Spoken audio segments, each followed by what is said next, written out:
SCADA के features सीख रहे हैं। तो आज एक नया फीचर्स हम सीखने जा रहे हैं अलार्म का। अभी हमने प्रीवियस जो सीखे थे, सिक्योरिटी सीखा था, ट्रेंड सीखा था, स्काडा एक्शन कम्युनिकेशन सीखा था, रेसिपी मैनेजमेंट सीखा था। अब हम एक नया फीचर सीखेंगे अलार्म का।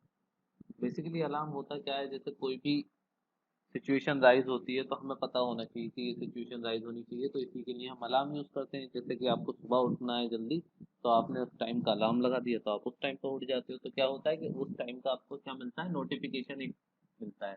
तो इसी तरीके से हम यहाँ पर यूज़ करेंगे।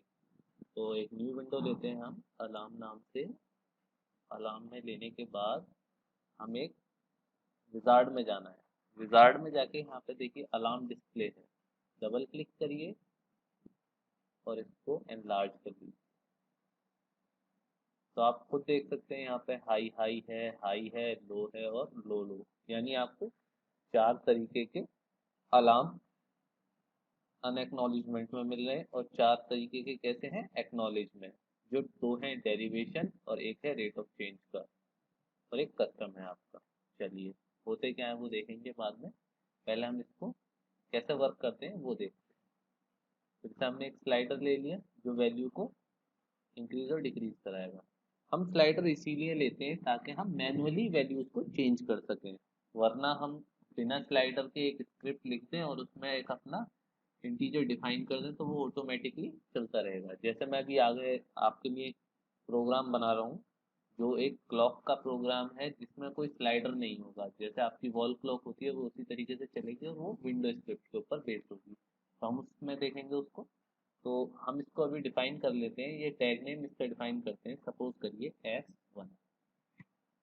ये हमने डिफाइन कर दिया क्योंकि हमारे सिस्टम में पहले से ही डिफाइन है S1, तो कोई दिक्कत नहीं। हम दोबारा से इसको डबल क्लिक करेंगे। अब हमें क्या करना है, अलार्म में जाना है। तो एक ये रहा अलार्म और एक है डिटेल अलार्म। अलार्म तो हमें डिटेल अलार्म में अंदर पिक करना है। तो देखिए, एक तो यहाँ वैल्यूज आ गई, इनिशियल वैल्यू। इनिशियल वैल्यू हमें स्लाइडर की क्या रखनी है, 0। मिनिमम वैल्यू क्या रखनी है हमें स्लाइडर की, वो भी 0। और मैक्सिमम वैल्यू कितनी रखनी है, 100। ठीक है। अब कंडीशन बेस्ड हम लो लो, हमारा अलार्म लो लो कब होना चाहिए, जब लेस देन 20 हो। और अलार्म लो कब होना चाहिए, जब लेस देन 40 हो। हाई कब होना चाहिए, जब 70 पर हो या 70 अबव हो। और हाई हाई कब होना चाहिए, जब 90 अबव। और 40 के बाद जो डिस्टेंस रहेगी 40 to 70, वो हमारी नॉर्मल रेंज की रहेगी। तो हमें उसको कोई अलार्म नहीं जनरेट करा जाएगा। तो उसको सेव करेंगे और क्लोज करेंगे।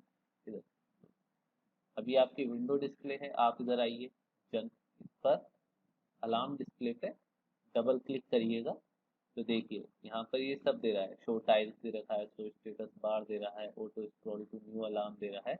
तो हम auto scroll to new alarm कर लेते हैं। यानी जैसे हमारा एक नया अलार्म जनरेट होगा वो ऑटोमेटिकली हमें वहाँ पर नोटिफाई कर देगा और इसको हम ऑन कर देंगे।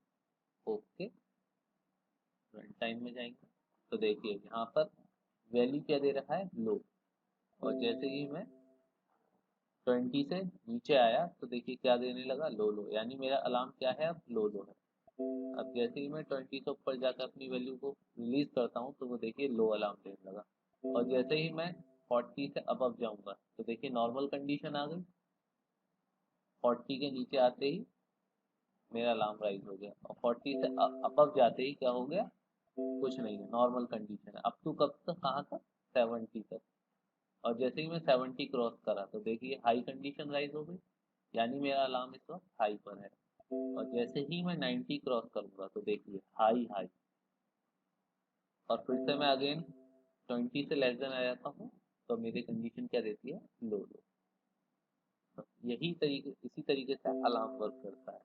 तो जैसे हमें टेम्परेचर पे नज़र रखनी पड़ती है, उसकी स्टेबिलिटी पे कि कितना टेम्परेचर है, कब कितना क्रिटिकल पहुंच गया, तो वो हमें इसी के थ्रू नोटिफाई होता है। अब हमें चाहिए कि हाई हाई के ऊपर एक हमें लाइट भी जलती हुई शो हो। तो हम यहाँ पर एक विजार्ड में जाएंगे और एक लाइट ले लेंगे और उसी को हम फिर उसको टैग नेम दे देंगे S1। और उसकी विजिबिलिटी कब लगा देंगे ब्लिंकिंग की, कि जब हमारा स्लाइडर की वैल्यू 90 पर पहुंच जाए तो वो जनरेट हो जाए।